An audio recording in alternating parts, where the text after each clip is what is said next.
ایسا کرنے والوں کو قابل نفرت بنا دو۔ محمد عربی صلی اللہ علیہ وسلم کے ماننے والا معاشرہ، اس میں ہم بچیوں کو حقوق نہیں دیتے، نعرے ہم لگاتے ہیں یا رسول اللہ، سب بچیوں کا کھاتے ہیں۔ کوئی یہاں میں اگر کہوں کہ ہاتھ اٹھاؤ تو کوئی نہیں اٹھائے گا کہ کس نے جو بچی کا حصہ تھا اس کے نام کیا، شاید ہی کوئی۔ میں نے تھوڑا سا پرانی بات ہے، 3-4 سال پہلے نظریاتی کونسل میں ہوا کرتا تھا، انہوں نے کہا اس جاگیرداری نظام کا خاتمہ کیسے ہو سکتا ہے؟ تو میں نے کہا صرف اور صرف اراضی کو قرآن کے اصول کے مطابق تقسیم کر دو، ہر ایک کو اس کا حق دو، ایک نسل نہیں تو دوسری نسل میں یہ جاگیرداری نظام دم تو ہو جائے گا۔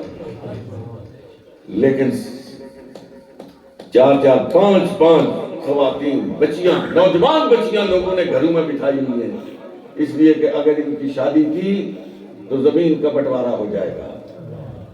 ظالموں یہ ظلم نہ کرو۔ بچیوں سے رسول اللہ بہت محبت کرتے ہیں، بہت محبت کرتے ہیں۔ ابو بکر آتے، عمر آتے، عثمان آتے، علی المرتضیٰ آتے، سرکار کھڑے نہیں ہوتے تھے، اور خدا کی قسم جب فاطمہ آتی تھی حضور کھڑے ہو جاتے تھے۔ اور میں تو یہ عقیدہ رکھتا ہوں کہ جس کے احترام میں سرکار زمین پر کھڑے ہو جائیں، آسمان پر فرشتے اس کے احترام میں کھڑے ہو جائیں۔ بچیوں سے محبت کرو۔ آپ نے فرمایا فاطمہ میرے جگر کا ٹکڑا ہے۔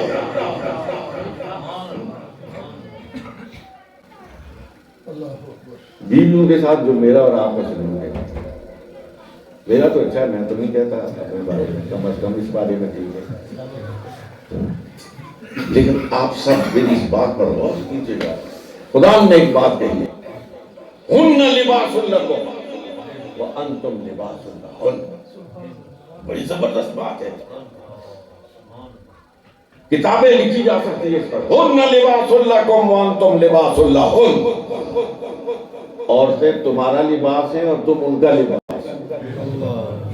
جس طرح لباس اترے نا تو آدمی بے عزت اور بے توقیر ہو جاتا ہے، لباس سے اس کی عزت اور توقیر ہوتی ہے۔